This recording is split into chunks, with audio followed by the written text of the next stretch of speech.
Hi friends, darling, mister perfect వంటి super hit సినిమాలలో ఫామ్లో ఉన్న ప్రభాస్ రెబల్తో డిజాస్టర్స్ ఫేస్ చేసిన రోజులవి. ఆ టైంలో ఓ కొత్త దర్శకుడితో మిర్చి అనే సినిమా ప్రభాస్ చేస్తున్నాడు అంటూ వార్తలు వచ్చినా ఆ ప్రాజెక్టుపై హైప్ ఏర్పడలేదు. అయితే ఎప్పుడైతే టీజర్ రిలీజ్ అయిందో అప్పటి నుంచి ఈ సినిమాపై జనాల ఫోకస్ పడింది. తర్వాత ట్రైలర్ రిలీజ్ అయ్యాక అంచనాలు అమాంతం పెరిగిపోయాయి అనే చెప్పాలి. నేటితో మిర్చి సినిమా రిలీజ్ అయి 11 ఏళ్లు పూర్తి కావస్తుంది. ఈ సినిమా ప్రభాస్కి చాలా స్పెషల్ మూవీ. అనుష్క, రీచా గంగోపాధ్యాయ్ ఇందులో హీరోయిన్గా నటించారు. నదియా ఈ సినిమాతో క్యారెక్టర్ ఆర్టిస్ట్గా టాలీవుడ్కి ఎంట్రీ ఇచ్చారు.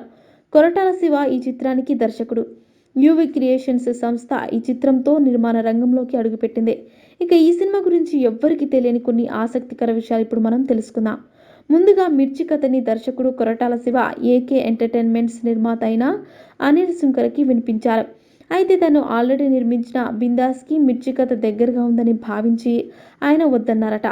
తర్వాత ఈ కథని యూవి క్రియేషన్స్ నిర్మాతలైన వంశీ, ప్రమోద్లకి వివరించాడు కొరటాల శివ. వాళ్ళు కూడా నిర్మాణ రంగంలోకి ఎంట్రీ ఇవ్వాలని రెడీ అవుతున్న టైం అదే. ఆ కథ నచ్చడంతో వెంటనే ఓకే చెప్పేశారట. హీరో ప్రభాస్ మిర్చి కథకి ముందుగా గ్రీన్ సిగ్నల్ ఇవ్వలేదు. అయితే రాజమౌళి తన ప్రాజెక్ట్కి టైం పడుతుంది, ముందు మిర్చి చేసి రమ్మని చెప్పడంతో ప్రభాస్ ఓకే చెప్పాడు.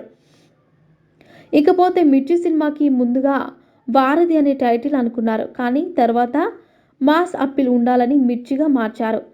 మిర్చి టైటిల్ ఇదివరకే మహేష్ బాబు సినిమా కోసం రిజిస్టర్ చేయించారు. హేమంబర్ జాస్తి అనే డైరెక్టర్గా పరిచయం చేస్తూ మిర్చి అనే సినిమా రూపొందించాలని అనుకున్నారు.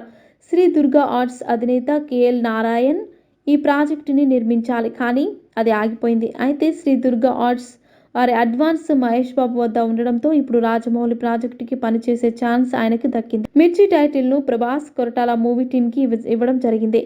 మిర్చి సినిమాలో సత్యరాజ్ పాత్రకి మొదట ప్రకాష్ రాజ్ని అనుకున్నారు. కానీ ప్రకాష్ రాజ్ బిజీగా ఉండడంతో ఆ ఛాన్స్ సత్యరాజ్కి దక్కింది. ఇకపోతే మొదట మిర్చి సినిమాకి వేరే సంగీత దర్శకుడికి అనుకున్నారు. కానీ తర్వాత దేవిశ్రీ ప్రసాద్ని ఫైనల్ చేశారు. ఈ సినిమాకి సూపర్ మ్యూజిక్ ఇచ్చారు.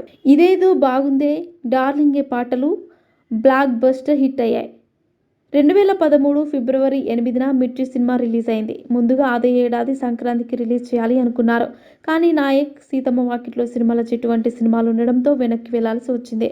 ఫిబ్రవరి వంటి అన్ సీజన్లో రిలీజ్ అయిన మిర్చి బాక్సాఫీస్ వద్ద 48 కోట్ల షేర్ను రాబట్టింది. ఫిబ్రవరి నెలలో అత్యధిక కలెక్షన్స్ రాబట్టిన సినిమాగా రికార్డును సృష్టించింది. 2021లో వచ్చిన ఉప్పెన మిర్చి రికార్డులను బ్రేక్ చేసింది. ఇకపోతే 50 రోజులు, 100 రోజుల సినిమాలకి కాలం చెల్లిపోయింది అనుకునే రోజుల్లో కూడా 238 కేంద్రాల్లో 50 రోజులు, 28 కేంద్రాల్లో 100 రోజులు ఆడింది మిర్చి సినిమా. మరిన్ని ఇంట్రెస్టింగ్ అప్డేట్స్ కోసం మా ఛానల్ని సబ్స్క్రైబ్ చేసుకోండి.